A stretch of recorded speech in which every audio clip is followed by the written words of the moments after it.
Lors de la remise des diplômes de médecine de ma femme, elle m'a annoncé « J'ai décidé de commencer une nouvelle vie sans toi ». Son nouveau petit ami était assis avec nos amis. Tout le monde est resté silencieux. J'ai souri et dit « Félicitations pour votre honnêteté ». Avant de partir, je lui ai tendu une enveloppe. Lorsqu'elle l'a ouverte, elle s'est mise à hurler. Laissez-moi vous dire un truc sur la trahison. C'est comme recevoir un coup de poing dans le ventre par quelqu'un en qui vous aviez confiance pour tenir votre bière. Je m'appelle Marcus Langston et j'ai 55 ans, ce qui signifie que je suis assez vieux pour savoir ce qu'il en est, mais apparemment assez stupide pour être pris au dépourvu par une femme avec qui j'ai été marié pendant 27 ans. 27 foutues années. C'est plus longtemps que la durée de conservation des voitures pour la plupart des gens. Et bon sang, au moins, les voitures vous donnent des signes avant-coureurs avant de tomber en panne. Claudia était tout ce que je pensais vouloir à l'époque où je croyais encore aux contes de fées et au bonheur éternel.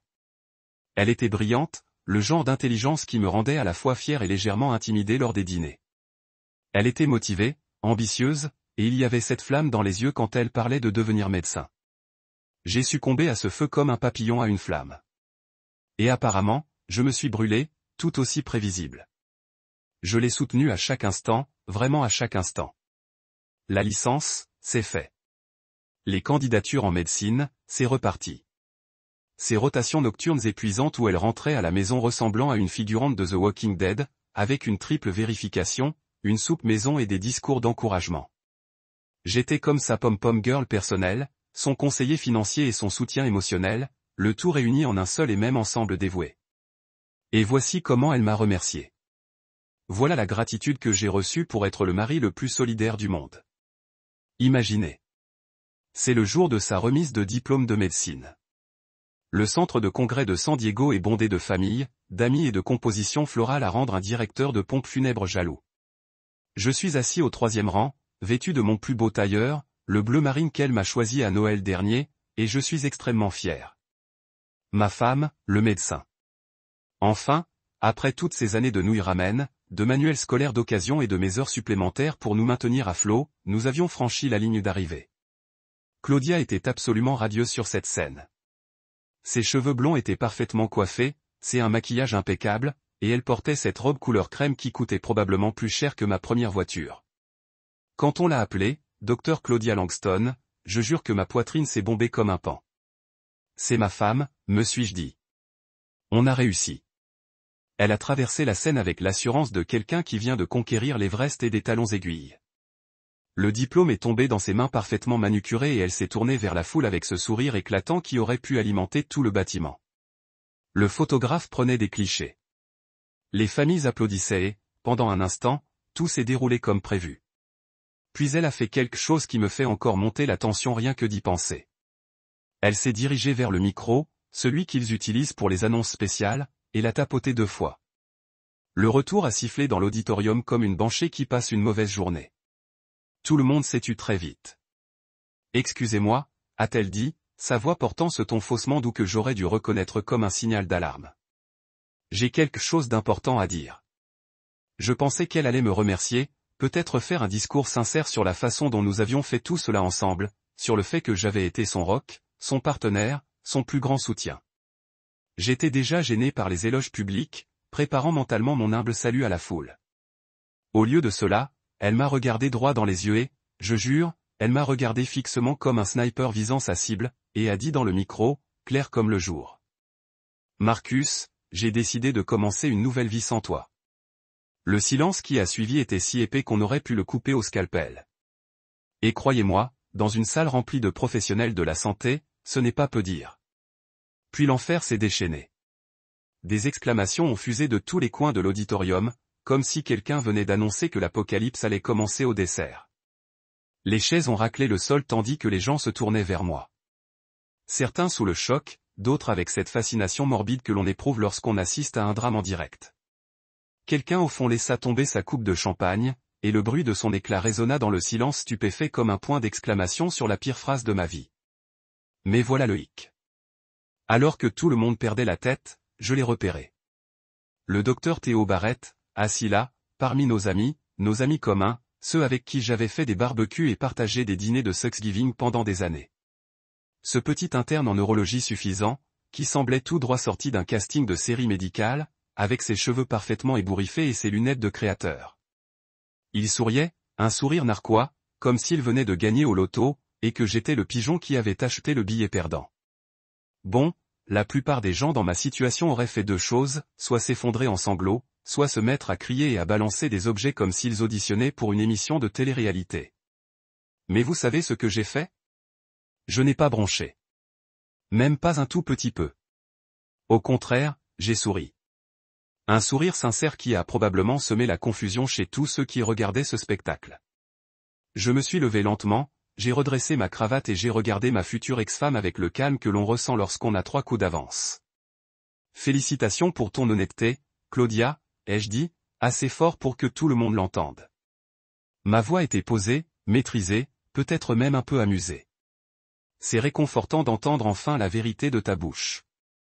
Puis j'ai fouillé dans la poche de ma veste et en ai sorti une enveloppe Kraft. Une enveloppe que je trimballais depuis des semaines, attendant le moment idéal.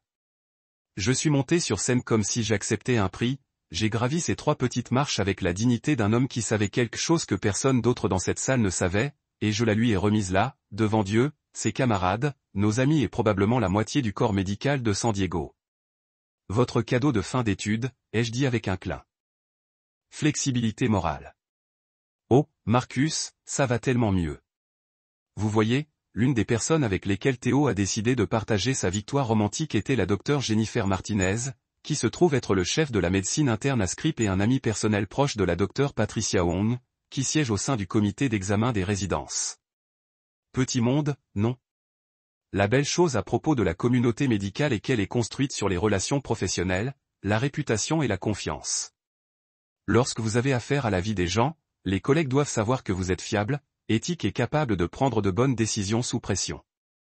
Se vanter de se baiser avec une femme mariée ne crie pas exactement un excellent jugement aux personnes qui décident si vous pouvez garder votre résidence. Le docteur Martinez, a poursuivi Rick, étant une femme professionnelle qui a dû faire face à sa part de collègues masculins qui pensent avec leur bite au lieu de leur cerveau n'ont pas été amusés par la petite histoire de Théo. Discuter du café et des beignes la stratosphère. Il est soudainement devenu indisponible. A disparu comme un paix dans le vent. Il s'avère que le chef de cabinet de Cedar Ciné est le docteur Robert Chin, qui est allé à la faculté de médecine avec le docteur Martinez et la considère comme l'une de ses collègues les plus fiables. Lorsqu'elle a mentionné lors d'une conversation téléphonique occasionnelle qu'il y avait ce nouveau diplômé qui avait fait des choix personnels douteux qui reflétaient un mauvais jugement et des préoccupations éthiques, le docteur Chin a décidé qu'il devrait peut-être rechercher des candidats qui ont démontré de meilleures compétences en prise de décision. L'effet domino était absolument magnifique. L'affaire de Claudia ne lui avait pas seulement coûté notre mariage. Il détruisait systématiquement la carrière médicale. Elle avait tout sacrifié pour construire. C'était comme regarder quelqu'un brûler sa propre maison tout en se tenant à l'intérieur. Puis se demande pourquoi tout sentait la fumée. Mais attendez, il y a plus. Rick a poursuivi, canalisant son annonceur infopublicité intérieure. Parce que, apparemment, la petite session de vantardise de Théo n'est pas restée confinée au script. Vous savez comment les médecins sont des conférences et des événements médicaux? Ils aiment échanger des histoires sur les fous qui se produisent dans leurs hôpitaux. Eh bien, l'histoire de la résidente de neurologie qui dormait avec un étudiant en médecine marié, a aidé à rompre son mariage, puis a été larguée lorsque l'argent est devenu la plus populaire histoire de la communauté médicale la plus populaire de cette année. Je commençais à me sentir comme si je vivais dans une sorte de fantaisie de vengeance parfaite, sauf que tout était réel et que cela se passait sans que je devais soulever un doigt. Claudia et Théo avaient essentiellement détruit leur propre réputation par leur propre stupidité et leur mauvais jugement. Et j'étais juste assis à regarder le spectacle. La partie la plus drôle, a déclaré Rick, est que Claudia a appelé tout ce qu'elle connaît, essayant de contrôler le récit. Elle dit à quiconque écoutera que vous avez ruiné sa vie et saboté sa carrière et tourné tout le monde contre elle. Elle se peint comme cette victime innocente qui a été détruite par son ex-mari vindicatif. L'ironie était plus épaisse que le smog de Los Angeles. Voici une femme qui avait passé des mois à planifier de m'humilier publiquement à son diplôme, et maintenant elle pleurait victime parce que ses propres actions ont eu des conséquences. C'était comme un incendie inférieur se plaignant que le feu le département était méchant avec eux. Mais voici la chose, Marcus. Rick a poursuivi, les gens ne l'achètent pas. Les professionnels de la santé sont assez bons pour reconnaître les responsabilités personnelles et causer et affecter les relations. Lorsque vous trompez votre mari avec un collègue, vantez-vous, l'humiliez publiquement à votre diplôme, puis essayez de voler ses actifs dans un divorce, la plupart des gens ne vous voient pas comme une victime lorsque cela souffle tout à fait. Naviguer dans un divorce toxique avec un conjoint de triche. J'ai commencé Langston Consulting, un service spécialisé aidant les hommes et les femmes à naviguer sur les divorces toxiques et à se protéger des partenaires qui pensaient pouvoir manipuler le système juridique. Ma combinaison de compétences informatiques, de connaissances financières et d'expériences récentes de première main avec un divorce de conflit élevé m'a fait de manière unique pour aider les personnes qui traversaient le même enfer que je viens de survivre. L'entreprise a décollé plus vite que je ne m'attendais. Il s'avère qu'il y avait beaucoup de gens à San Diego qui avaient affaire à des conjoints de triche, des actifs cachés et des partenaires qui pensaient pouvoir gagner le système de divorce. Mes clients étaient des enseignants et des ingénieurs et des propriétaires de petites entreprises qui n'avaient pas le luxe d'embaucher $500 d'avocats, mais avaient besoin de quelqu'un qui comprenait à la fois les côtés techniques et émotionnels de vous protéger d'un partenaire qui prévoyait de vous baiser. Chaque nouveau client était une validation que j'ai transformé ma pire expérience en quelque chose de significatif. Chaque fois que j'ai aidé quelqu'un à découvrir les comptes bancaires secrets de leur conjoint ou à documenter une affaire, chaque fois que je les guidais tout au long du processus de protection de leurs actifs et de construction d'une affaire juridique solide, j'avais l'impression de prendre quelque chose de positif de l'épave de mon mariage. La meilleure partie était les lettres de remerciement et les appels de clients qui avaient réussi à naviguer dans leur divorce avec dignité et sécurité financière intacte. Des gens qui avaient eu peur et confus et pensaient qu'ils allaient tout perdre, mais qui sont partis avec leur respect de soi et leurs actifs protégés. C'était comme être un super-héros divorcé, sauf qu'au lieu de porter une cape, je portais des affaires occasionnelles et j'ai porté un ordinateur portable plein d'outils numériques et de modèles juridiques. 6 mois plus tard, j'étais assis au Luna S Café, un petit endroit trou dans le mur perché sur les falaises surplombant la Waiya Cove, où l'océan Pacifique s'est étendu comme une promesse bleue sans fin de nouveaux débuts. La couche marine du matin avait brûlé tôt, laissant derrière lui l'un de ces jours parfaits de San Diego qui ont fait penser aux touristes à déménager ici, et les habitants se souviennent pourquoi ils ont payé des prix de loyer ridicules pour le privilège de vivre au paradis. Je deviendrai un habitué chez Luna depuis que le divorce a été finalisé. Ce n'était pas grand-chose à regarder. Des meubles dépareillés, des tasses à café ébréchées et un menu qui n'avait pas été mis à jour depuis l'administration Clinton. Mais il y avait quelque chose que mon ancienne vie manquait depuis des années. Authenticité. Aucune prétention, aucune performance, aucune façade soigneusement construite conçue pour impressionner les personnes qui ne valaient pas la peine d'être impressives en premier lieu. Le café était assez fort pour réveiller les morts. Le Wi-Fi était fiable et la propriétaire, Maria, avait cette façon de faire en sorte que tout le monde se sente comme une famille sans poser trop de questions sur les raisons pour lesquelles un gars d'âge moyen passait soudainement ses matins seul dans un café balnéaire au lieu de prendre le petit déjeuner avec sa femme de 27 ans. Je lisais mon email quand je l'ai trouvé, une lettre manuscrite qui avait été numérisée et envoyée par mon assistante, Rebecca, car apparemment, certaines personnes croyaient encore à l'art perdu de mettre du stylo sur papier. L'adresse de retour a montré que c'était de David Chin, un client que j'avais aidé environ 3 mois plus tôt lorsqu'il a découvert que sa femme avait une liaison avec son entraîneur personnel et vidait systématiquement leur compte conjoint pour financer les week-ends de spa et les achats de luxe. Le cas de David avait été particulièrement satisfaisant parce que son épouse Jennifer avait fait l'erreur classique de sous-estimer l'intelligence de son mari. Elle pensait que parce qu'il était un comptable silencieux qui préférait lire des rapports financiers à regarder la télé-réalité, il ne remarquerait pas quand des milliers de dollars ont commencé à disparaître de leur compte d'épargne.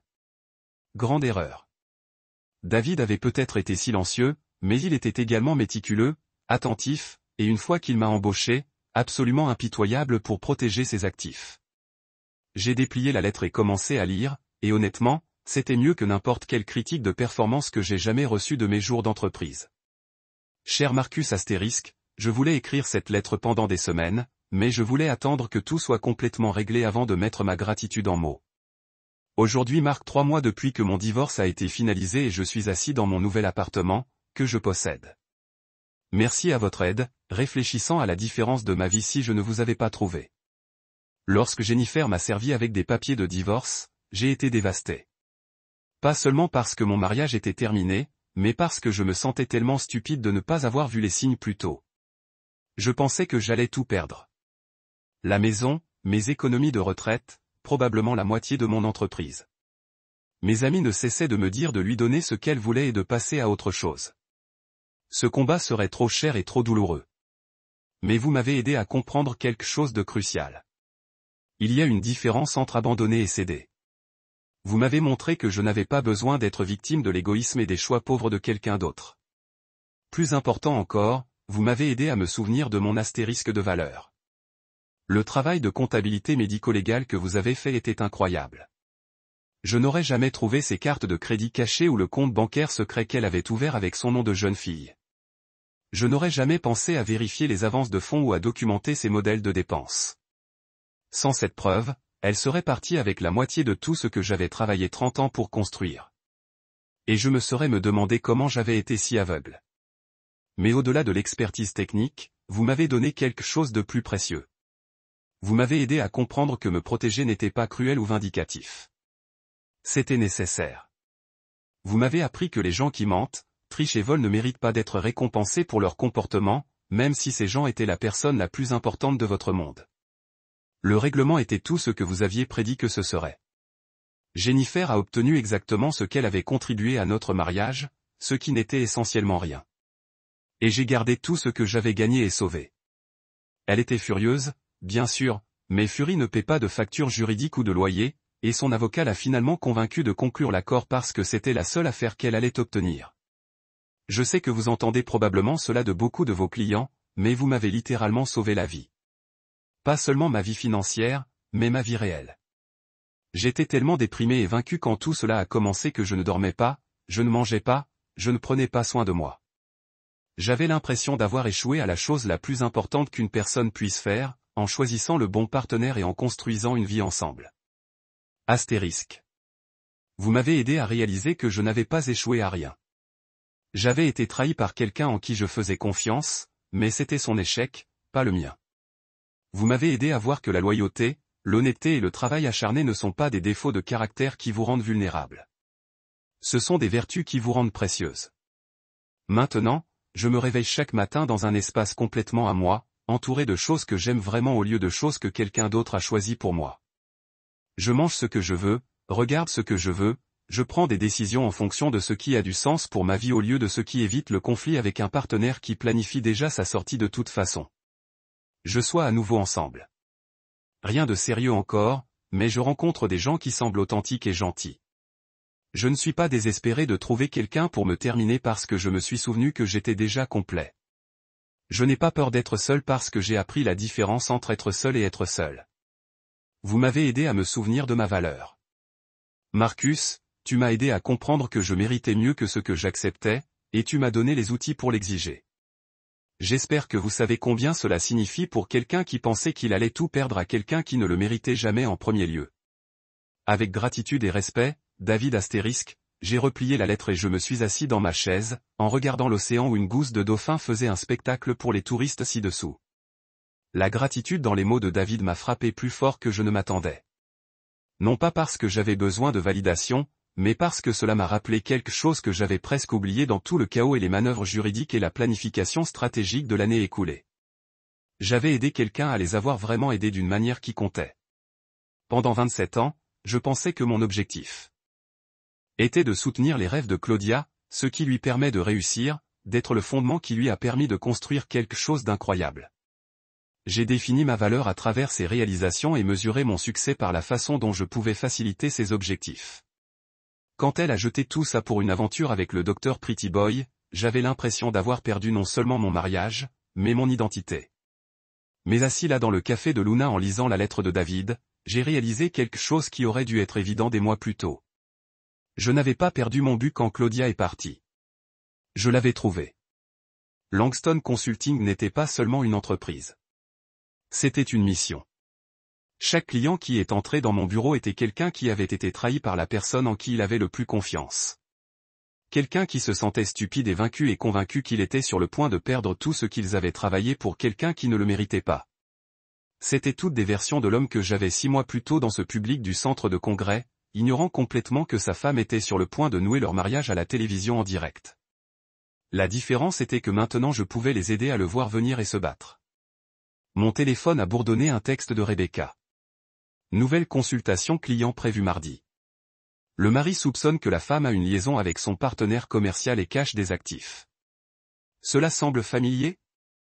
J'ai souri et tapé. Ils semblent tous familiers. C'est pourquoi nous sommes bons dans ce domaine. J'ai fini mon café et je suis sorti vers la terrasse d'observation qui surplombait la crique. Le soleil était plus haut maintenant, passant l'eau du bleu foncé à la turquoise brillante, et les dauphins étaient passés à divertir les touristes ailleurs. Un groupe de collégiens s'établissait pour un match de beach volley, riant et se disant des ordures avec le genre d'énergie sans soin qui vient d'être assez jeune pour penser que la vie sera toujours aussi simple. Je me souvenais d'avoir eu cet âge. Je me souviens avoir pensé que l'amour était suffisant, que les bonnes intentions et le travail acharné pouvaient surmonter n'importe quel obstacle, que les gens qui ont promis de vous aimer pour toujours le pensaient. Je n'étais pas amer de perdre cette innocence. En faire, si je ne l'avais jamais perdu, je n'aurais jamais pu aider des gens comme David à se protéger des partenaires qui avaient déjà 3 pas de l'avant pour planifier leur trahison. Il y a 6 mois, Claudia était diplômée de l'école de médecine et pensait qu'elle commençait une nouvelle vie. Elle s'était tenue sur cette scène avec son diplôme, avait regardé la foule et avait annoncé son indépendance d'un mariage qu'elle pensait la retenir. Mais tu sais quoi? Elle n'était pas la seule à avoir obtenu son diplôme ce jour-là. J'ai aussi obtenu mon diplôme. Pas avec un diplôme, mais avec quelque chose de plus précieux. Une compréhension claire de ma propre valeur, les connaissances que je pourrais survivre à tout ce que la vie m'a jeté et les compétences pour aider les autres à faire de même. J'avais obtenu un diplôme en résilience avec une mineure pour ne jamais laisser personne profiter de moi. Claudia était diplômée dans un monde où sa réputation a été détruite, ses perspectives de carrière étaient limitées et son petit ami l'avait abandonnée au moment où les choses étaient financièrement compliquées. Elle a échangé un partenaire qui l'avait soutenu pendant 27 ans contre un gars qui ne pouvait pas gérer 48 heures d'incertitude. J'avais obtenu mon diplôme dans une nouvelle vie où chaque matin apportait la possibilité d'aider quelqu'un d'autre à se souvenir de sa valeur, de protéger ses actifs et de m'éloigner d'une situation toxique avec sa dignité intacte. Une vie où je construisais quelque chose de significatif de l'épave de quelque chose qui n'avait jamais été aussi réel que je le pensais. Et penser que tout a commencé avec une enveloppe. La meilleure partie, ce n'était que le début. Deuil aussi charmant que terrifiant. Puis je me suis retourné et suis sorti du palais des congrès comme si j'étais chez moi, laissant derrière moi une salle pleine de gens bouche bée et leur téléphone déjà sortis pour filmer la scène. J'entendais le bourdonnement derrière moi, les murmures et les spéculations s'intensifiaient comme une tempête qui s'intensifiait. Elle n'avait absolument aucune idée de ce qui allait arriver. Aucune idée du contenu de l'enveloppe ni du fait que sa nouvelle vie allait devenir bien plus compliquée qu'elle ne l'avait prévu. Mais elle allait le découvrir. Et franchement, j'avais hâte de voir sa tête quand elle le découvrirait. Vous savez ce qu'on dit sur le fait que le recul est 2020? Eh bien, le mien ressemble plutôt à 2020 avec une vision nocturne et une loupe. Avec le recul, je revois chaque signal d'alarme que j'ai manqué, chaque signe avant-coureur que j'ai ignoré, et chaque instant où j'aurais dû me rendre compte qu'on me jouait un violon dans un festival de bluegrass. Mais à l'époque. Bon sang, j'étais tellement aveuglé par l'amour, ou ce que je croyais être de l'amour, que j'aurais tout aussi bien pu porter un bandeau et des boules quiets. J'ai rencontré Claudia il y a 28 ans, à 22 ans, alors qu'elle sortait tout juste de l'université et travaillait dans ce petit coin de paradis appelé The Grain, dans le centre-ville de San Diego. Et laissez-moi vous dire qu'elle ne servait pas que du café et des panini prétentieux. Elle servait des rêves avec une pointe d'ambition qui aurait pu propulser une petite ville. Elle avait cette façon de parler de son avenir qui donnait l'impression que tout était possible, comme si elle pouvait plier l'univers à sa volonté rien qu'en le voulant suffisamment. J'avais 32 ans à l'époque, déjà bien établi dans ma carrière de consultant informatique. Je ne me vante pas, mais je m'en sortais plutôt bien. J'avais un bon salaire qui me permettait de dormir tranquille. Un appartement modeste mais agréable à Mission Beach avec une vraie vue sur l'océan. Pas un de ces endroits où, en tendant le cou et en plissant les yeux, on peut apercevoir un mince filet d'ombre, mais une vue imprenable sur le Pacifique. Je conduisais une Honda Civic fiable qui ne m'a jamais posé de problème, j'avais un plan d'épargne retraite qui augmentait au lieu de diminuer, et je m'assurais d'une manière qui aurait rendu ma mère fière. Mais Claudia, elle, avait quelque chose que je n'avais pas et que je désirais désespérément, la fougue.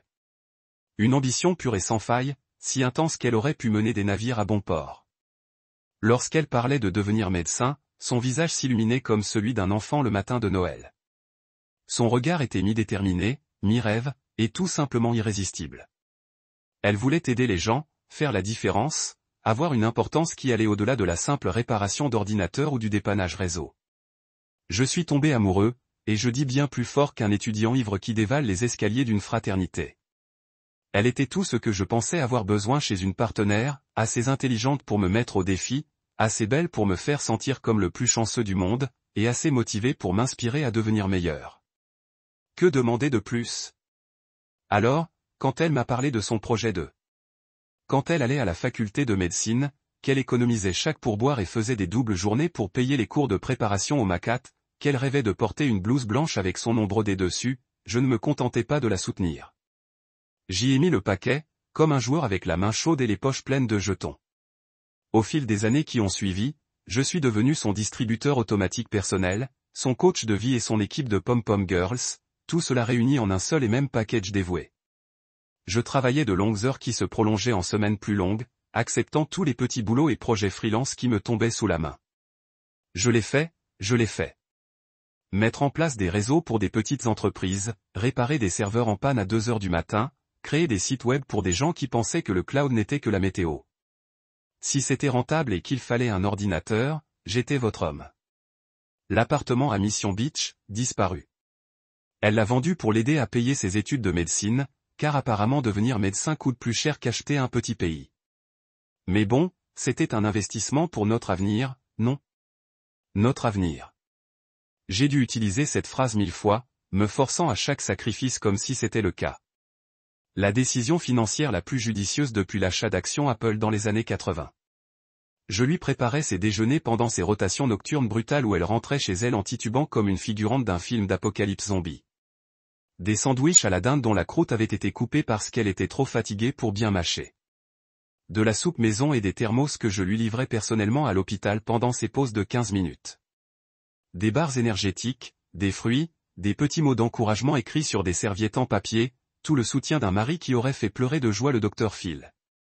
Je l'ai encouragé à chaque examen de licence, chaque candidature à l'internat, chaque lettre de refus déchirante et chaque petite victoire qui ressemblait à un gain à la loterie. Lorsqu'elle a réussi ses examens, je lui ai organisé une fête qui a coûté plus cher que le mariage de la plupart des gens. Lorsqu'elle a été acceptée en internat, j'ai acheté du champagne plus vieux que certains de ses camarades de classe. J'étais son plus grand fan, son plus fidèle soutien, son homme de confiance qui croyait en ses rêves même lorsqu'elle doutait d'elle-même. Je croyais en son potentiel, en son génie, sa capacité à changer le monde, impatient à la fois. Plus important encore, je croyais en nous. Je croyais que toutes ces années de sacrifice, toutes ces nuits où j'ai travaillé jusqu'à avoir les yeux qui brûlent et le dos qui me fait mal. Toutes ces fois où j'ai refusé des choses que je voulais pour pouvoir me permettre ce dont elle avait besoin. Je croyais que nous construisions quelque chose de beau ensemble. Mais quelque part en chemin, alors que j'étais occupé à être le mari parfait et solidaire, Claudia a cessé de croire en nous. Peut-être que c'est arrivé progressivement, comme une petite fuite dans un pneu qu'on ne remarque que lorsqu'on est bloqué sur le bord de l'autoroute. Ou peut-être que c'était soudain, comme un interrupteur qui passe du statut d'épouse dévouée à celui d'époux qui planifie ma fuite. Quoi qu'il en soit, je suis complètement passé à côté. J'ai continué à y croire jusqu'au moment où elle est montée sur scène et a détruit notre mariage devant la moitié du corps médical de San Diego. 27 ans de mariage et apparemment, j'étais le seul à continuer à jouer selon les règles du jeu que nous avions commandité il y a des années dans ce petit coin de paradis du centre-ville. L'ironie, c'était que pendant que j'étais en sacrifiant tout pour réaliser ses rêves, elle rêvait d'une vie sans moi. Quel retournement de situation qui aurait rendu Night Shyamalan jalouse. Vous voulez savoir ce qu'on ne vous dit pas dans ces livres de développement personnel ringards sur le mariage? Comment repérer le moment précis où votre femme commence à vous traiter comme une colocataire qu'elle envisage de virer? Ça ne se fait pas du jour au lendemain, comme un interrupteur. C'est plutôt un variateur qui s'éteint si progressivement qu'on ne remarque qu'on est assis dans le noir que lorsqu'on ne voit plus sa main devant son visage. Le changement a commencé environ 3 mois avant la remise des diplômes de Claudia. Et je jure que c'était comme si on avait remplacé ma femme par une personne en cocon qui lui ressemblait trait pour trait, mais qui avait la chaleur émotionnelle d'une salade de cafétéria d'hôpital. Au début, j'ai mis ça sur le compte du stress. Bon sang, les études de médecine, c'est pas une blague, et elle jonglait entre les rotations, les examens et les préparatifs. Je me suis dit qu'une fois diplômée et installée, elle se sentirait bien. Après son internat, tout redeviendrait normal. J'étais dans un monde imaginaire. La première chose que j'ai remarquée, c'est à quel point elle avait froid. Et je ne parle pas d'un froid glacial comme lorsqu'elle était agacée que j'ai laissé de la vaisselle dans l'évier. Je parle d'un froid de toundra arctique, comme si elle s'entraînait pour un rôle de reine des glaces dans un film Disney. Les conversations qui coulaient comme un bon vin ressemblaient maintenant à arracher les dents d'une patiente particulièrement récalcitrante. Je lui demandais comment s'était passée sa journée et elle me donnait des réponses en un mot, dignes d'un chatbot particulièrement paresseux. Comment s'est passé l'hôpital aujourd'hui, ma chérie? Bien. Apprendre quelque chose d'intéressant? Bien sûr. Envie d'aller dîner dans un endroit sympa? Bref. C'était comme parler à une adolescente, sauf que les adolescentes ont généralement la décence de grogner, un peu sous le coup de l'émotion. Les réponses de Claudia étaient si plates et désintéressées que je me suis demandé si on ne lui avait pas prescrit un médicament pour supprimer la personnalité dont j'ignorais l'existence. Et puis il y a eu l'affaire du téléphone. Bon, je ne suis pas de celle-là. Des maris paranoïaques qui doivent surveiller tous les SMS et Instagram de leur femme. Bon sang, le téléphone de cette femme s'est collé à elle comme s'il avait été implanté chirurgicalement. Elle l'emportait à la salle de bain, au lit, à la cuisine pour faire du café. Bon sang, je suis presque sûr qu'elle l'aurait emporté sous la douche s'il y avait des étuis étanches à l'époque. Et les mots de passe changent. Ne me lancez même pas. Pendant 26 ans, on a tout partagé. Mots de passe bancaire, identifiant de connexion, compte Netflix, tout. Soudain, tout est devenu plus sécurisé que Fort Knox. Son ordinateur portable exigeait un nouveau mot de passe à chaque fois que je passais. Son téléphone est passé de l'absence d'écran de verrouillage à un code à 6 chiffres qu'elle saisissait plus vite qu'un croupier qui bat les cartes à Las Vegas. Quand je lui demandais ça nonchalamment, genre, dis donc, c'est quoi le nouveau mot de passe pour Netflix? Elle me regardait comme si je venais de lui demander son rein. Pourquoi as-tu besoin de savoir? Elle rétorquait que j'étais une sorte d'usurpateur d'identité au lieu de un type qui payait ce satané abonnement depuis 5 ans. Les soirées en amoureux ont disparu plus vite que la pizza gratuite dans une résidence universitaire. Pendant des années, on avait cette tradition. Chaque vendredi soir, on essayait un nouveau restaurant où on revisitait un vieux favori. C'était notre truc, vous savez, des moments de qualité sans les distractions du travail, des études ou de n'importe quelle crise mondiale. Mais soudain, elle était trop occupée pour les soirées en amoureux. Il y avait toujours un groupe d'études, un truc à l'hôpital ou une réunion avec des camarades de classe qui tombaient comme par hasard un vendredi soir. On ne pourrait pas faire ça un autre soir? Disons, sans même lever les yeux de ce qu'elle tapait sur son téléphone. J'ai un truc super important avec mon groupe d'études. Un groupe d'études? Oh là là. J'ai commencé à faire attention à ces mystérieux engagements du vendredi soir. Et bizarrement, elle rentrait toujours à la maison avec l'air d'avoir passé une super soirée au lieu de se gaver de trucs médicaux. Son maquillage était frais, ses cheveux étaient parfaits, et elle avait cet éclat que je ne lui avais pas vu depuis des mois. Nos amis ont commencé à se comporter bizarrement aussi. C'étaient des gens que je connaissais depuis des années, des gens que j'avais aidés à déménager et dont j'avais vu grandir les enfants. Soudain, les conversations s'arrêtaient dès que j'entrais dans une pièce. Ils échangeaient des regards. Vous savez, ces coups d'œil rapides qui crient « Oh, il est là !» Plus fort que s'il l'avait dit à voix haute. Tom et Lisa, nos voisins avec qui nous faisions des barbecues le dimanche depuis une décennie, ont commencé à éviter le contact visuel comme si j'avais contracté une sorte de maladie contagieuse du visage. Sarah, du club de lecture de Claudia, une femme qui me prenait dans ses bras pour me saluer et me poser des questions sur mon travail, était soudain fascinée par ses chaussures chaque fois que j'allais chercher Claudia à leur réunion. C'était comme si j'étais devenu invisible, ou pire, comme si j'étais la chute d'une blague dont tout le monde était au courant sauf moi. La partie paranoïaque de mon cerveau s'est mise à travailler à plein régime, reliant des points dont je n'étais même pas sûr qu'ils existaient. Mais la partie rationnelle, celle qui était mariée à cette femme depuis plus de 20 ans, n'arrêtait pas de trouver des excuses. Puis vint la nuit où tout a changé. La nuit qui a prouvé que mon cerveau paranoïaque avait raison depuis le début et que mon cerveau rationnel avait fait l'idiot. C'était un mardi soir de fin avril et j'étais dans le salon en train de rattraper mon retard sur une série Netflix sur les tueurs en série, parce qu'apparemment, c'est ce qui passe pour un divertissement relaxant quand on est marié et consommeur à petit feu. Claudia était dans la cuisine, soi-disant en train de se préparer du thé pour une séance de révision nocturne. Elle était là depuis un moment et je l'entendais parler doucement, mais j'ai cru qu'elle était en conférence téléphonique avec son groupe de révision. À son retour dans le salon, elle tenait son thé d'une main et parcourait son iPad de l'autre. Elle s'est installée à l'autre bout du canapé, vraiment à l'opposé, comme si j'avais une sorte de maladie infectieuse, et s'est laissée absorber par sa lecture. Une vingtaine de minutes plus tard, elle s'est levée pour aller aux toilettes et, dans un instant d'intervention divine ou de justice cosmique, elle a laissé son iPad posé là, déverrouillé, sur le plan de travail, l'écran toujours brillant comme un phare de vérité dans mon monde de plus en plus sombre. Maintenant, je veux être clair. Je ne suis pas fier de ce que j'ai fait ensuite. Mais parfois, quand on se noie dans le soupçon et que l'on hurle que quelque chose ne va pas, on attrape n'importe quelle bouée de sauvetage qui passe, même si elle est faite de trahison et de confiance trahie. Je me suis dirigé vers ce comptoir, j'ai pris l'iPad et j'ai vu des messages qui m'ont glacé le sang. Laissez-moi vous raconter une anecdote sur la découverte de la liaison de sa femme grâce à ces messages iPad. C'est comme se faire renverser par un train de marchandises alors qu'on se trouvait dans ce qu'on croyait être une zone sûre.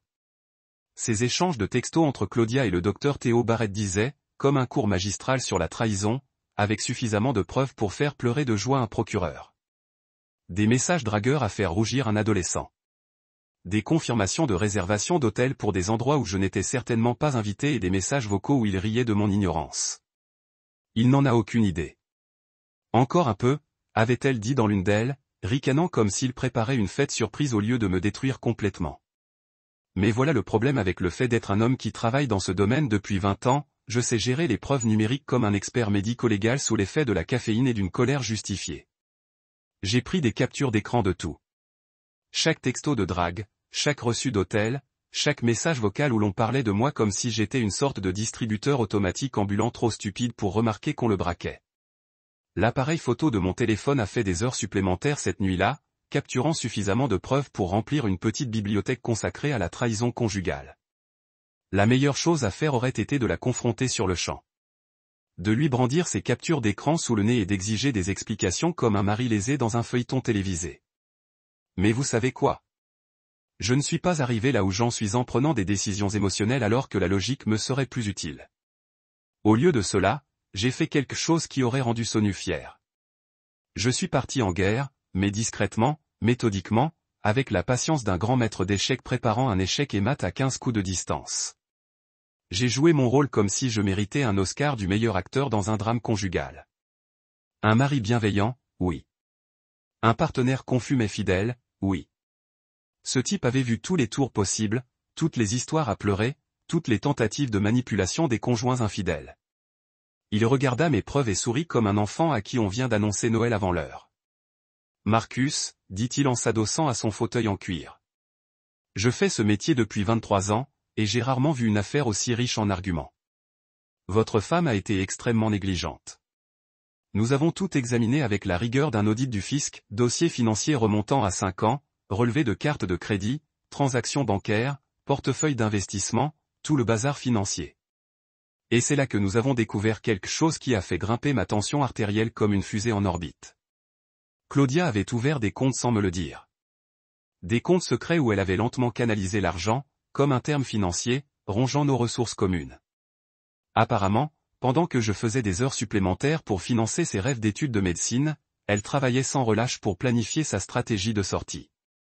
Petit transfert ici et là, rien d'assez important pour attirer mon attention, mais au fil des mois, cela a constitué un joli petit pécule qu'elle comptait utiliser pour commencer sa nouvelle vie avec le Dr Dreamboat. Son audace était impressionnante, mais aussi exaspérante. Mais voilà où mes années de responsabilité, de planification, de lecture des comptes ont joué. L'impression a vraiment porté ses fruits. La maison, notre belle maison dans laquelle nous avions emménagé 5 ans plus tôt, était encore à mon nom. Claudia était tellement occupée par ses études qu'elle n'avait jamais pris la peine de se faire ajouter à l'acte de propriété. Et je n'avais jamais pris la peine d'en parler parce que, bon, on était mariés et ce qui est à moi est à toi, non. Il s'avère que, juridiquement parlant, ce qui est à moi était toujours à moi. Et ce contrat de mariage, celui que nous avions signé 27 ans plus tôt, quand nous étions jeunes et amoureux et que nous pensions être ensemble pour toujours. Claudia semblait penser qu'il avait une sorte de date d'expiration, comme une brique de lait qui se périme après un certain temps. Ce qu'elle ignorait, car elle n'avait visiblement jamais pris la peine de lire les petits caractères, c'est que j'avais discrètement ajouté une clause avant de signer qui renforçait la validité du contrat quelle que soit la durée du mariage. Appelez ça une assurance. Appelez ça de la paranoïa. Appelez ça la meilleure décision que j'ai jamais prise. Mais le véritable coup de maître, c'était la caméra cachée que j'avais installée dans notre GT au bureau à domicile 3 semaines plus tôt. Avant que vous ne me preniez pour une sorte de maniaque de la surveillance, laissez-moi vous expliquer. J'avais remarqué que Claudia passait beaucoup de temps dans ce bureau, soi-disant pour étudier, mais passant souvent ses appels téléphoniques discrets que j'entendais. J'ai donc fait ce que tout professionnel de l'informatique ayant des problèmes de confiance aurait fait. J'ai installé une minuscule caméra haute définition, aussi visible qu'un grain de riz sur un gâteau de mariage. Les images que j'ai filmées pendant ces 3 semaines étaient dignes d'un album de grand succès d'infidélité. Claudia passait des appels vidéo avec Théo où il faisait des choses qui n'étaient certainement pas abordées dans les manuels de médecine. Des conversations téléphoniques où ils planifiaient leur avenir ensemble et discutaient de la gestion de l'affaire Marcus. Il y avait même une conversation particulièrement accablante où ils parlaient de vendre la maison et d'utiliser l'argent pour financer leur nouvelle vie ensemble. J'ai demandé à James de tout compiler dans ce qu'il appelait l'option nucléaire. 1. Dossier juridique qui ferait passer Hiroshima pour un feu d'artifice. Relevé bancaire, capture d'écran, images de caméra, écart financier, preuve d'adultère, preuve de planification financière pour un divorce. C'était comme un recueil de grands succès expliquant comment saboter son propre divorce. Le plus beau dans tout ça, c'est que Claudia ignorait tout de ce qui se passait alors qu'elle était occupée à préparer son annonce dramatique pour le jour de sa remise de diplôme. Moi, je m'assurais que cette annonce serait le début du pire jour de sa vie. Elle pensait orchestrer une sorte de sortie triomphale, mais en réalité, elle s'engageait dans un champ de mine juridique soigneusement construit que je préparais depuis des semaines. Chaque jour, je rentrais à la maison et je lui demandais comment s'était passée sa journée, je l'aidais à dîner, je regardais Netflix ensemble comme si de rien n'était. Pendant ce temps, mon téléphone vibrait de mise à jour de James concernant le gel des avoirs, les dépôts de dossiers juridiques et les préparatifs stratégiques. C'était comme vivre une double vie, sauf qu'au lieu d'être un agent secret, j'étais un mari secrètement préparé qui s'apprêtait à servir à sa femme infidèle le plus grand rappel à la réalité de sa vie. L'enveloppe pour le jour de la remise des diplômes n'était pas qu'un geste spectaculaire. C'était l'aboutissement de semaines de planification minutieuse, de préparation juridique et de réflexion stratégique qui aurait fait la fierté d'un tacticien militaire. Le matin de la remise des diplômes de Claudia s'est levée, radieuse et magnifique, comme si Mère Nature elle-même préparait le terrain pour le spectacle de sa vie. Je me suis réveillé à 6h30, comme d'habitude, et pendant une fraction de seconde, un instant infime et ridicule. J'ai presque ressenti de la nostalgie pour cette journée. Nous étions là, atteignant enfin la ligne d'arrivée vers laquelle nous courions depuis tant d'années. Si les choses avaient été différentes, si ma femme n'avait pas joué avec le docteur Mcdrimi dans mon dos, ce jour aurait été l'un des plus heureux de notre vie. Au lieu de cela, ce serait le jour où je larguerais une bombe nucléaire sur son défilé. J'ai fait du café dans notre machine à expresso sophistiquée, celle que je lui avais offerte pour Noël il y a 3 ans, alors qu'elle était stressée par les rotations et qu'elle était assise à la table de la cuisine avec mon ordinateur portable, faisant semblant de rattraper son retard sur ses emails professionnels. Vraiment ? Je vérifiais une dernière fois le contenu de l'enveloppe manille, comme un réalisateur effectuant une dernière vérification avant le lever de rideau de la première. Vérification des papiers du divorce. Préparé professionnellement par James Rivera avec suffisamment de détails. Une puissance de feu juridique capable de raser une petite ville. La pétition invoquait des différends irréconciliables et l'adultère, car apparemment, c'est le jargon d'un avocat, car votre femme est une infidèle qui vous prend pour un idiot. Dossier complet sur sa liaison avec Théo. Vérification à 2 reprises. On parle de reçus d'hôtel, de factures de restaurant, de capture d'écran de SMS et de suffisamment de preuves photographiques pour rendre un détective privé jaloux. James avait tout organisé dans une chronologie soignée qui se lisait comme un manuel sur la façon de détruire son mariage tout en poursuivant des études de médecine. Copie de virement bancaire vers ses comptes secrets. Vérification à 3 reprises. Chaque retrait non autorisé, chaque transfert mystérieux, chaque centime qu'elle avait détourné pendant que je me démenais pour financer ses rêves.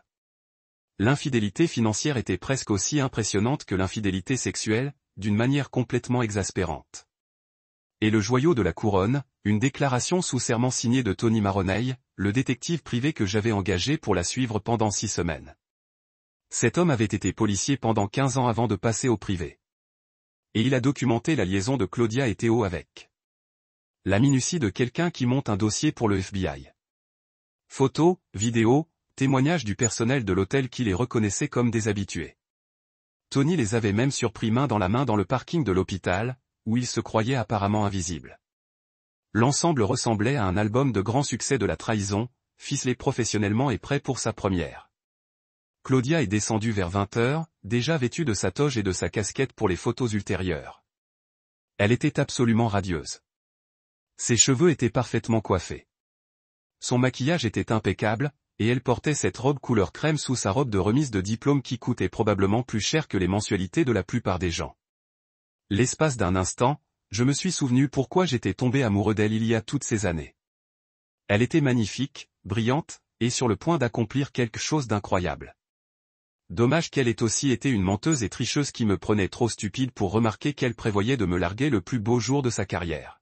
« Bonjour, ma puce », a-t-elle dit en me faisant un rapide bisou sur la joue, aussi sincère qu'un billet de 3 $. Grand jour. Aujourd'hui? Bien sûr, ai-je répondu en buvant une gorgée de café et en souriant comme si de rien n'était. Je suis si fier de toi, Claudia. Vraiment? Tu as travaillé si dur pour ça. Elle a même légèrement rougi, ce qui aurait été adorable si je n'avais pas su qu'elle prévoyait de m'humilier publiquement dans environ 4 heures. Merci, Marcus. Ça veut dire beaucoup. L'ironie était plus épaisse que la couche marine qui déferlait du Pacifique. La voilà qui acceptait mes éloges et mon soutien le matin même où elle prévoyait d'annoncer notre divorce à la moitié du corps médical de San Diego. Cette femme avait du cran. Je lui accorde ça. Nous avons passé la matinée à prendre des photos dans le jardin. Elle en toge et en casquette, moi et mon plus beau tailleur bleu marine, tous deux souriant comme si nous étions le couple le plus heureux de Californie. Elle les a postés sur Facebook avec une légende sur la gratitude et les nouveaux départs qui m'a donné envie de rire et de vomir à la fois. Les commentaires ont immédiatement afflué. Ses amis et sa famille la félicitaient, lui disaient combien ils étaient fiers, combien elle était belle, combien nous formions un couple parfait, si seulement ils savaient ce qui allait arriver. Vers midi, elle m'a demandé si je voulais apporter quelque chose de spécial à la cérémonie. Juste toi, a-t-elle dit avec un étrange petit sourire. Une dernière fois. Une dernière fois. Bon sang. Elle a dit ça avec un sérieux impertinent, comme si elle était sentimentale au lieu de me préparer à une exécution publique. J'ai failli éclater de rire. Devant l'audace de la chose. Je suis juste moi, hein, dis-je en tapotant l'enveloppe dans la poche de ma veste. Eh bien, j'ai peut-être une petite surprise pour toi aussi. Ses yeux s'illuminèrent comme si je venais de lui promettre une nouvelle voiture. Vraiment? Quelle surprise! Oh, tu verras, dis-je en lui faisant un clin d'œil. Crois-moi, c'est quelque chose que tu n'oublieras jamais. Jamais mot plus juste n'avait été prononcé. Elle se souviendrait de ce jour toute sa vie, mais pas pour les raisons qu'elle pensait. Nous sommes arrivés au Palais des Congrès vers 13h30, et l'endroit était en effervescence. Des familles partout, des fleurs, des photographes, des parents fiers en pleurs, des larmes de joie. Toute la féminité de la remise des diplômes.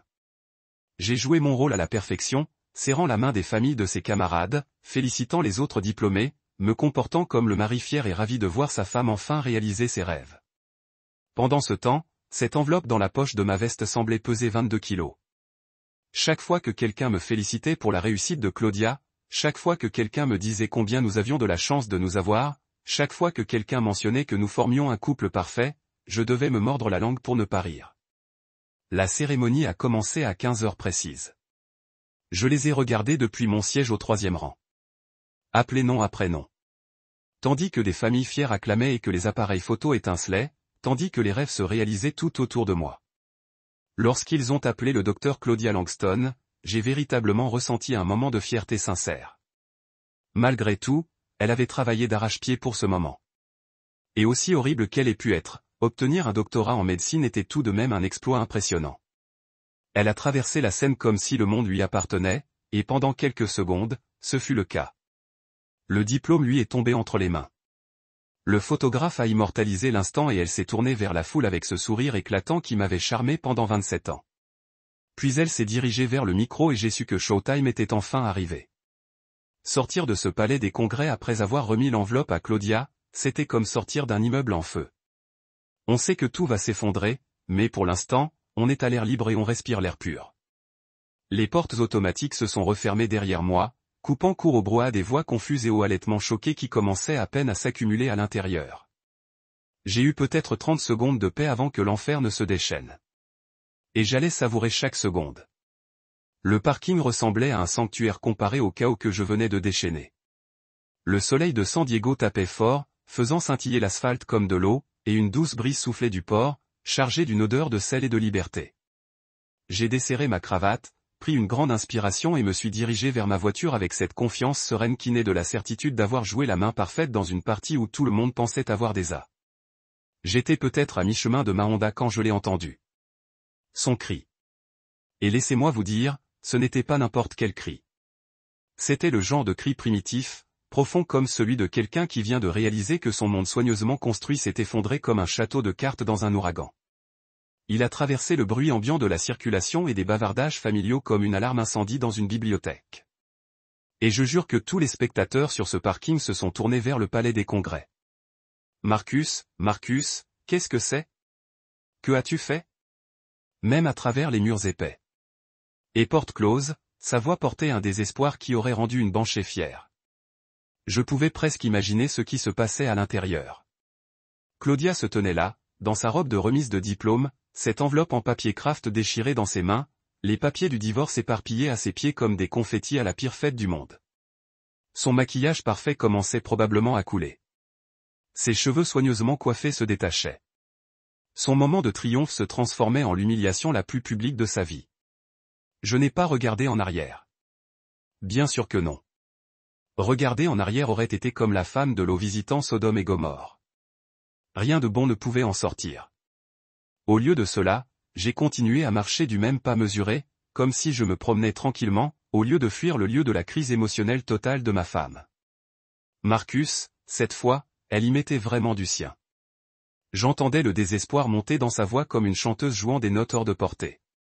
Elle était probablement en pleine panique, réalisant que tous ces virements bancaires que j'avais découverts n'étaient pas aussi secrets qu'elle le pensait, que ces hôtels les reçus de Théo n'étaient pas aussi bien cachés qu'elle le croyait, et son mari n'était pas l'idiot qu'elle avait pris pour lui.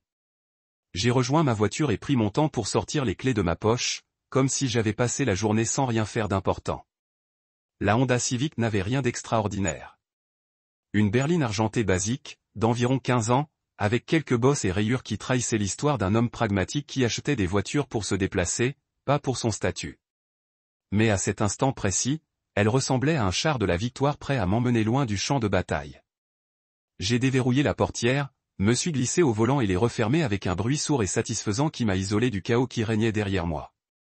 Les sièges en cuir étaient chauds après avoir été au soleil, et l'odeur familière du désodorisant à la vanille que Claudia avait insisté pour accrocher au rétroviseur emplissait la voiture. L'espace d'une seconde, j'ai envisagé de l'arracher. Un dernier petit « merde » pour me rappeler que c'était ma voiture, ma vie, mon nouveau départ. Au lieu de ça, j'ai démarré le moteur et allumé la station de jazz. Miles Davis a résonné dans les haut-parleurs, sa trompette douce et fraîche comme de l'or liquide, offrant la bande-son parfaite pour ma sortie. J'ai réglé la climatisation jusqu'à ce qu'elle souffle un vent frais et agréable sur mon visage, éliminant la sueur de stress accumulée pendant toute la cérémonie de remise des diplômes.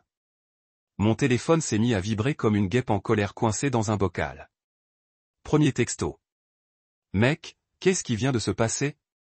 C'était de Mike, un de nos amis communs qui était assis dans le public. Deuxième texto, Marcus, appelle-moi tout de suite. Claudia est en train de perdre la tête. Sarah du club de lecture, essayant probablement de jouer les pacificateurs. Troisième texto, c'est une blague? Le mari d'une autre camarade de classe qui avait assisté à toute la cérémonie. Les messages s'enchaînaient, comme du popcorn numérique qui éclate dans ma poche. J'aurais pu éteindre le téléphone, mais honnêtement, regarder le chaos se dérouler par SMS était un meilleur divertissement que la télévision. Chaque notification était la preuve que ma petite surprise du jour de la remise des diplômes avait atteint sa cible avec la précision d'un missile guidé. Puis j'ai reçu l'appel que j'attendais. Le numéro s'affichait comme celui du docteur Théo Barrett, et je n'ai pas pu m'empêcher de sourire comme un gamin qui vient de faire la farce parfaite. Ça allait être génial. J'ai laissé sonner 4 fois avant de répondre, histoire de le laisser mijoter dans la panique que Claudia lui avait probablement infligée. Quand j'ai enfin décroché, j'ai utilisé mon ton le plus professionnel du service client. Marcus Langston à l'appareil. Qu'est-ce que tu fous, Marcus? La voix de Théo était aiguë et tendue, comme si quelqu'un l'avait attrapé par les couilles et les avait serrés fort. « Qu'est-ce que tu viens de faire à Claudia ?»« Oh, salut Théo, dis-je en quittant ma place de parking du pas tranquille de quelqu'un qui n'a absolument aucune urgence. C'est marrant de t'entendre. Comment se passe le truc de neurologie? Tu continues à aider les gens avec leurs problèmes cérébraux. Ne te moque pas de moi, mec. Claudia est hystérique. Elle dit que tu lui as remis ses papiers de divorce à sa remise de diplôme, devant tout le monde. Vraiment mature, dis-je, faisant écho à ce qu'il avait apparemment dit. Il m'a envoyé un texto plus tôt. C'est un peu fort venant d'un type qui couche avec la femme d'un autre depuis des mois. Mais bon, je suis sûr que votre professeur d'éthique médicale, waouh, serait fier de votre professionnalisme. La ligne s'est tue un instant, et j'entendais presque les rouages tourner dans sa jolie petite tête tandis qu'il essayait de comprendre ce que je savais exactement et à quel point il allait se retrouver dans la merde. Marcus, écoutez, je crois qu'il y a eu un malentendu. Oh, il y a eu un malentendu. D'accord? Les jeux interrompus en tournant sur Arbor Drive et en sentant la brise marine par ma fenêtre ouverte. Le malentendu, c'était qu'il me prenait pour un idiot qui n'aurait pas remarqué quand sa femme a commencé à jouer au docteur avec quelqu'un d'autre. Mais ne vous inquiétez pas, docteur Barrett. Ce malentendu vient d'être dissipé de façon spectaculaire. J'ai raccroché avant qu'il puisse répondre et monter le son. Miles Davis jouait King Blue, ce qui semblait parfaitement approprié à l'état d'esprit de Théo et Claudio en ce moment. Vous savez ce qu'on dit des mieux couchés. Des plans de souris et d'épouses infidèles? Ils impliquent généralement un petit ami qui croit avoir décroché le gros lot, pour finalement découvrir qu'il a en fait gagné une place au premier rang pour un désastre financier et une humiliation sociale. Et laissez-moi vous dire que regarder la vie du docteur Théo Barrett imploser à distance était mieux que n'importe quel événement à la carte que j'avais jamais commandé. J'étais assis dans mon bar préféré ce soir-là, l'Aliès Pub, un endroit où la bière était fraîche, les cacahuètes gratuites, et où tout le monde se fichait des diplômes de médecine ou des histoires de banlieue. Je sirotais un bourbon soda depuis environ 1 heure, regardant les padres perdre contre quelqu'un à la télévision au-dessus du bar, quand mon téléphone a sonné. L'appel indiquait Serena Williams. Non, pas la joueuse de tennis, mais l'amie d'enfance de Claudia, qui avait réussi à rester neutre dans la plupart de nos disputes conjugales au fil des ans. Serena était l'une de ces rares personnes capables de maintenir des liens d'amitié avec les deux parties d'un couple en instance de divorce sans privilégier personne. Probablement parce qu'elle était assez intelligente pour savoir que s'impliquer dans les drames relationnels des autres, c'était comme se porter volontaire pour arbitrer une bagarre au couteau. Mais elle avait aussi le don d'être au bon endroit au bon moment pour assister à un chaos maximal, ce qui rendait ses appels incroyablement divertissants. « Marcus, dit-elle sans préambule. Tu ne vas pas croire le spectacle qui vient de se passer. » Je bus une gorgée de mon bourbon et me rassis sur le tabouret du bar comme si je m'installais confortablement pour l'heure du compte.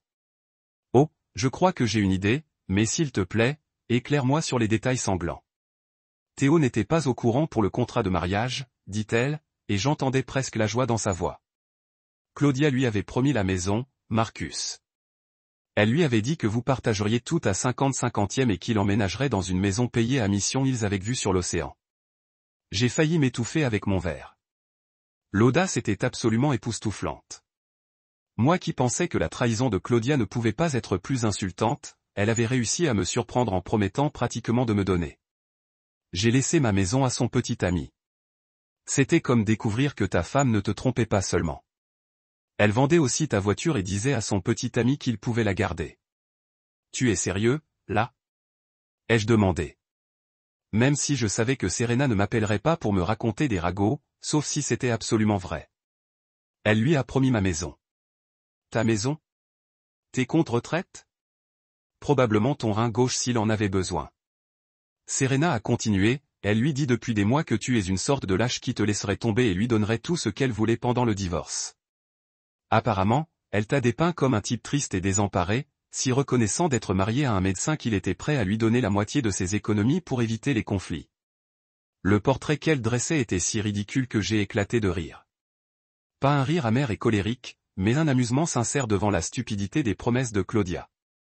Pensait-elle vraiment que j'allais me démener pendant 27 ans pour tout lui confier, à elle et à son petit ami, interne en neurologie? Pensait-elle que je dirigeais une sorte d'association caritative pour les femmes infidèles et leurs complices? Alors, que s'est-il passé quand Roméo a découvert la vérité? demandai-je en faisant signe au barman de reprendre une tournée. Oh, Marcus, dit Serena, et je voyais bien qu'elle s'apprêtait à vivre la meilleure partie de l'histoire. C'était comme regarder quelqu'un marcher sur une mine au ralenti. Théo s'est présenté à l'appartement que Claudia louait avec l'argent de vos économies communes. Vous savez, cet endroit sur la 5e avenue qui coûte plus cher par mois que la plupart des gens gagnent en un an. Il était tout excité, pensant probablement. Il était sur le point de consoler sa nouvelle petite amie et de commencer à planifier leur fabuleuse vie ensemble. Je connaissais l'appartement dont elle parlait. C'était un de ces lofts branchés du centre-ville, avec des murs en briques apparentes et des fenêtres qui laissaient présager, j'ai plus d'argent que de bon sens. Claudia m'avait dit que c'était un logement temporaire pour sa résidence, le temps qu'elle trouve une solution définitive. Il s'est avéré que sa solution définitive impliquait de vivre avec le docteur Mcedrimi et d'utiliser notre argent pour payer la facture. Mais c'est là que ça se complique vraiment, a poursuivi Serena. Claudia a dû expliquer que non seulement ils n'avaient pas de maison, mais que le compte qu'elle utilisait pour payer leur petit nid d'amour était gelé comme un clou. Dépôt de dossier en urgence, protection des actifs, tout le tralala. Votre avocat est rapide, non? James Rivera n'a pas hésité. C'était sûr. Alors que Claudia était probablement encore en train de récupérer les papiers du divorce au Palais des Congrès, il avait déjà déposé les requêtes d'urgence pour geler nos comptes joints et protéger mes actifs. C'était comme regarder une équipe de Formule 1 travailler vite, efficacement et de manière absolument dévastatrice pour la compétition. Théo découvre alors qu'au lieu de devenir l'heureux propriétaire d'une maison à Mission Hills, il est sur le point de se retrouver sans abri parce que la carte de crédit de sa sugar mama vient d'être refusée. Dis-je en reconstituant le magnifique désastre. Exactement. Et apparemment, ce génie n'a jamais pris la peine de vérifier la situation financière réelle de Claudia avant de faire tous ses grands projets. Il a juste supposé qu'être marié à un consultant informatique reconnu signifiait que l'argent coulait à flot. Cet homme pensait vraiment passer d'un salaire de résident à un style de vie de mari trophée. L'image mentale du visage de Théo lorsque la réalité l'a frappé était presque trop délicieuse à supporter. Voilà ce beau gosse qui pensait probablement avoir trouvé son ticket repas, pour finalement découvrir que son ticket repas venait d'être déchiqueté dans une déchiqueteuse. Mais attends, il y a plus, dit Serena, gardant visiblement le meilleur pour la fin. Le loyer de cet appartement chic du hier. Les factures d'électricité sur le point d'être coupées à cause d'un refus de paiement automatique. Le bail de la BMW de Théo, qu'il ne pouvait pas vraiment se permettre, mais qu'il avait gardé parce qu'il pensait qu'il allait vivre en retrait. Ouais, ça allait devenir une affaire de saisie. J'ai dû poser mon verre, tellement je riais fort pour le tenir. L'effet domino était absolument parfait. Le château de cartes financier de Claudia ne s'effondrait pas, il emportait son petit ami avec lui, comme s'ils avaient été liés sur le Titanic. Et voilà la cerise sur le gâteau. Serena a continué. Théo a tenu exactement 48 heures avant de partir. Il a fait ses bagages pendant qu'elle était à l'hôpital et lui a laissé un mot. Un mot, Marcus? Comme s'ils étaient colocataires à la fac plutôt que des amants maudits censés commencer leur belle nouvelle vie ensemble. Que disait le mot? Ai-je demandé, même si je pouvais probablement le deviner. Quelque chose de classe, comme, ce n'est pas ce pourquoi je me suis engagé, et je dois penser à mon avenir. Un vrai romantisme. Rien ne symbolise mieux le véritable amour que d'abandonner le navire dès que l'argent vient à manquer. La belle ironie ne m'a pas échappé. Claudia avait ruiné un mariage de 27 ans pour un homme incapable de supporter 48 heures d'incertitude financière. Elle avait troqué un partenaire qui l'avait soutenu pendant ses études de médecine contre un petit ami de passage qui avait filé au moment où son ticket restaurant avait été révoqué. C'était comme échanger une Honda fiable contre une voiture de sport tape à accent graveleuil, pour découvrir que la voiture de sport n'avait pas de moteur et était maintenue en place par du ruban adhésif et des vœux pieux. Alors, où est-elle maintenant? Ai-je demandé.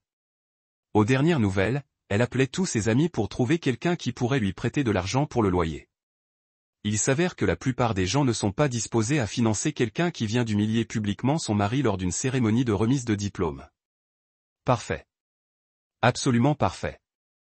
Entré dans le palais de justice du comté de San Diego 3 semaines après la crise de nerfs de Claudia le jour de sa remise de diplôme m'a donné l'impression d'être j'entrais dans le dernier acte d'une pièce dont je connaissais déjà le dénouement, mais j'étais impatient de voir les autres acteurs le découvrir.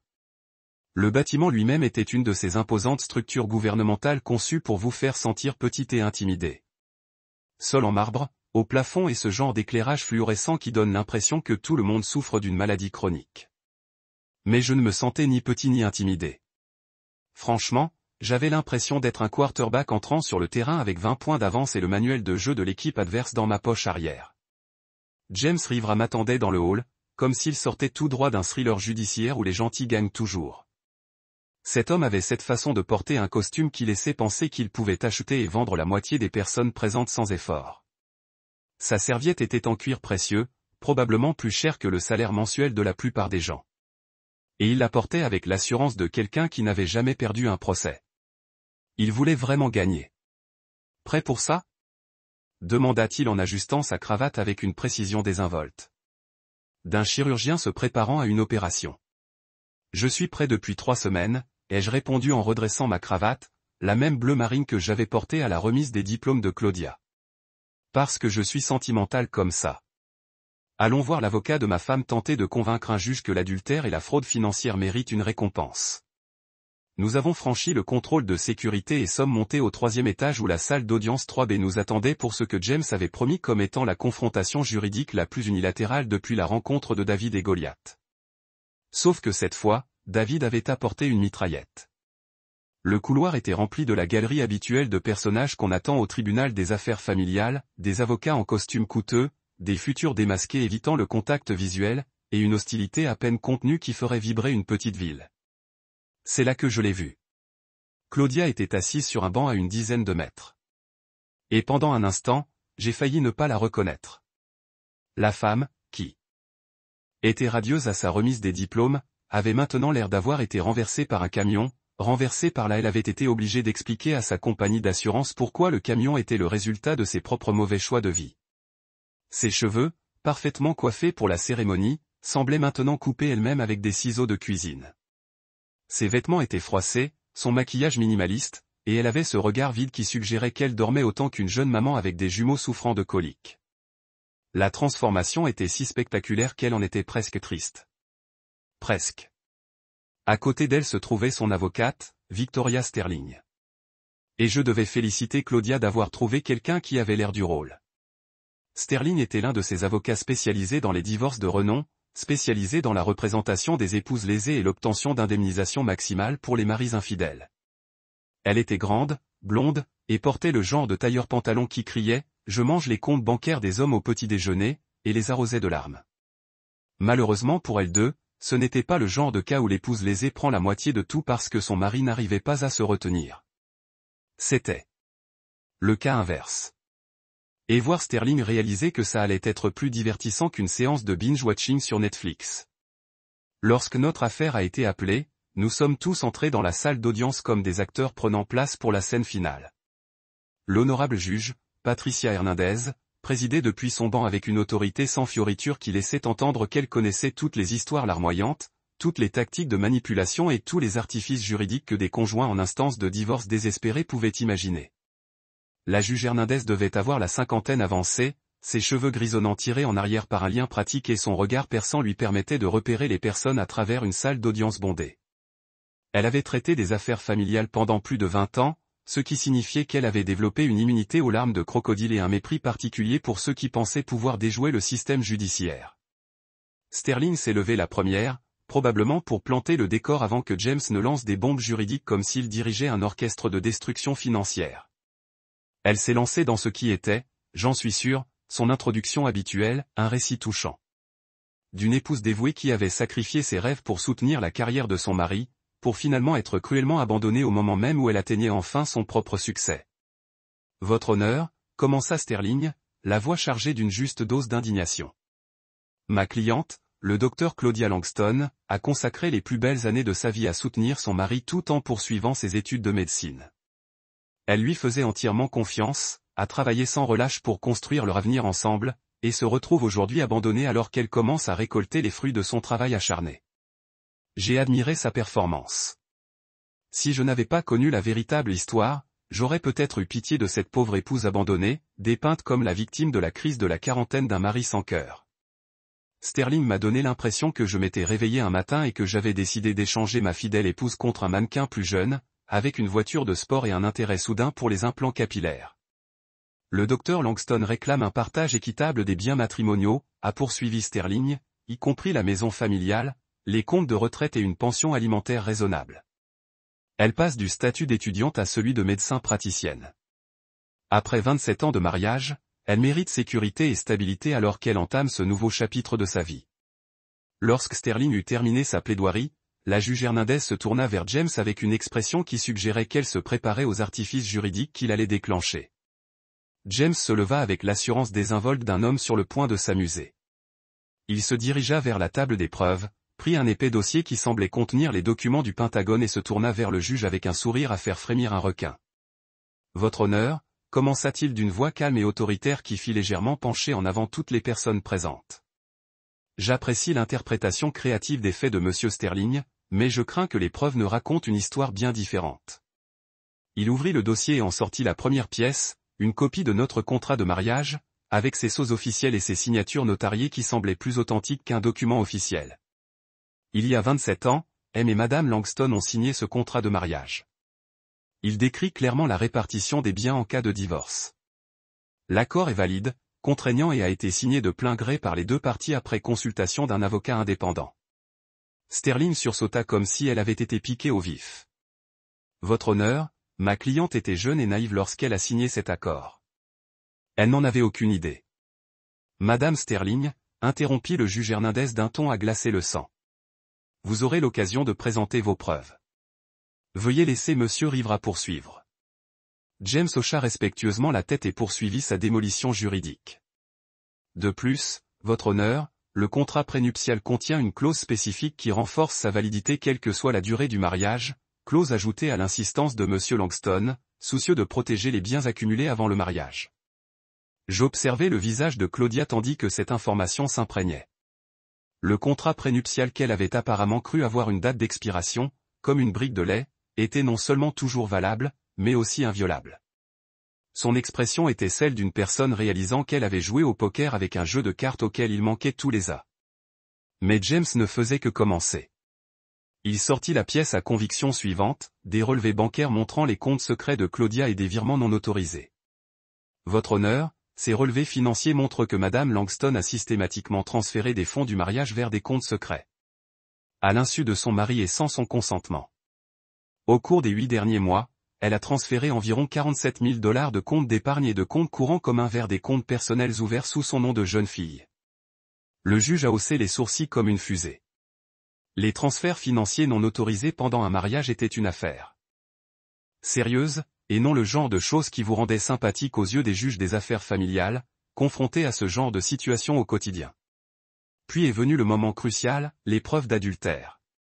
James a sorti un dossier assez épais pour étrangler un cheval et l'a déposé sur la table des preuves comme s'il présentait les joyaux de la couronne.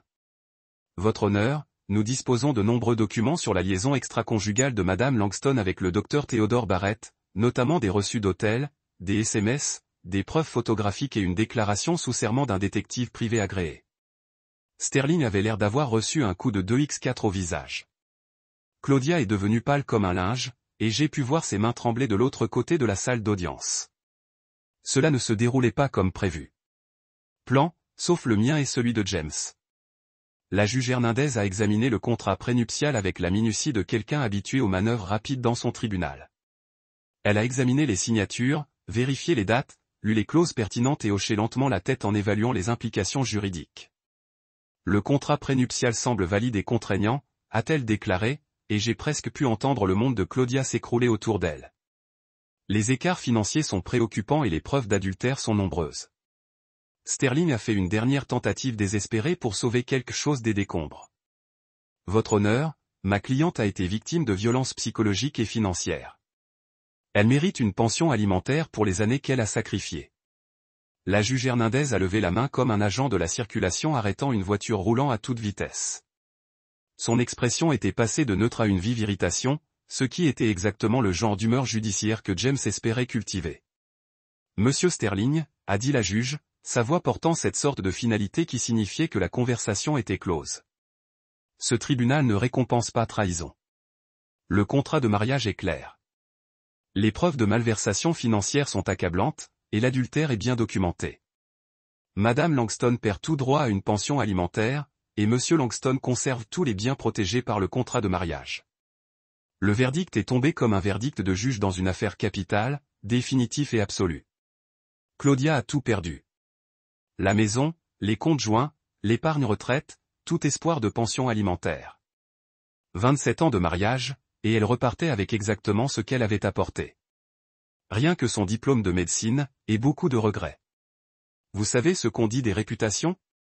Il faut des années pour les construire et environ 5 minutes pour les détruire, surtout quand on vit dans une ville où la communauté médicale est plus petite qu'une réunion d'anciens élèves et où les ragots se propagent plus vite qu'un incendie de forêt en Californie. San Diego est peut-être la 8e plus grande ville des États-Unis, mais en matière de médecins et de politique hospitalière, c'est plutôt une petite ville où chacun connaît les affaires de chacun, et où les affaires de chacun deviennent le sujet le plus intéressant de chaque cocktail et conférence médicale. 2 semaines après notre affrontement judiciaire, j'ai commencé à entendre des choses. Et par choses, j'entends le genre de ragot savoureux qui prouve que le karma n'est pas qu'un concept. C'est un travail à temps plein avec d'excellents avantages sociaux et une rémunération des heures supplémentaires. Tout a commencé par un appel de mon ancien copain de fac, Rick, qui travaillait dans la vente d'appareils médicaux et gagnait sa vie en draguant des médecins dans toute la Californie du Sud. Rick avait toujours été branché sur le réseau de ragots du milieu médical comme s'il dirigeait sa propre agence de renseignement. Il m'a appelé avec l'excitation généralement réservée aux gagnants à la loterie et aux personnes qui viennent de découvrir que la vie de leur ex-femme implosait de façon spectaculaire. Marcus, espèce de beau gosse, a-t-il dit sans préambule. Avez-vous une idée du type de tempête que vous avez déchaîné? Parce que permettez-moi de vous dire que la communauté médicale mange cela comme si c'était la télévision par câble premium. J'étais assis dans mon bureau à domicile, ma maison, mon bureau, ma paix et ma tranquillité, travaillant sur des projets de conseil lorsque Rick a appelé. L'ironie n'a pas été perdue pour moi que j'étais assis dans l'espace que Claudia avait promis au docteur Theo Barrett, appréciant la solitude qui venait de ne pas avoir à écouter des appels téléphoniques chuchotés et des conversations secrètes sur la façon de disposer de mes actifs. Je suppose que le mot a fait le discours sur le divorce, dis-je, se penchant en arrière sur ma chaise et mettant mes pieds sur le bureau qui était désormais incontestablement le mien. Le mot a fait. Marcus, mon ami, ce n'est pas seulement le mot se déplace. C'est comme l'équivalent des potins d'une explosion nucléaire. L'histoire de l'annonce du divorce du jour de la remise des diplômes du docteur Claudia Langston est devenue légende. Les gens le racontent lors des dîners comme si c'était le plus grand récit édifiant depuis le Titanic. L'image mentale de l'humiliation publique de ma femme devenant des divertissements de dîner était presque trop satisfaisante pour gérer. J'avais toujours pensé que l'histoire se déplacerait. San Diego n'est pas que les diplômés et les diplômés des écoles de médecine ne sont pas exactement des affaires privées, mais apparemment, il avait atteint un niveau de notoriété qui aurait rendu les producteurs de télé-réalité jaloux. Mais c'est là que ça devient vraiment intéressant, a poursuivi Rick, et je pouvais entendre la joie dans sa voix comme s'il était sur le point de partager des secrets d'État. Votre garçon Théo ne pouvait apparemment pas garder la bouche fermée sur toute l'affaire. Vous savez comment c'est avec les résidents. Ils essaient toujours de s'impressionner avec leurs histoires de conquête et leurs histoires sur la façon dont leur vie est géniale. Eh bien, le docteur Dreamboat a décidé de se vanter de quelques collègues sur sa nouvelle petite amie chaude et comment il a essentiellement gagné la loterie en volant la femme d'un consultant à succès. J'ai dû rire de la pure stupidité de celui-ci. Voici un gars qui était censé être assez intelligent pour passer à l'école de médecine et décrocher une résidence en neurologie, mais assez stupide pour se vanter d'une affaire comme il venait de marquer le toucher gagnant dans le Super Bowl. C'était comme annoncer à vos copains de poker que vous comptiez des cartes. Techniquement impressionnant, mais garanti pour vous interdire du casino. Donc, ses collègues, ai-je dit, sachant déjà où cette histoire se dirigeait. Je suppose qu'ils n'étaient pas exactement impressionnés par ça.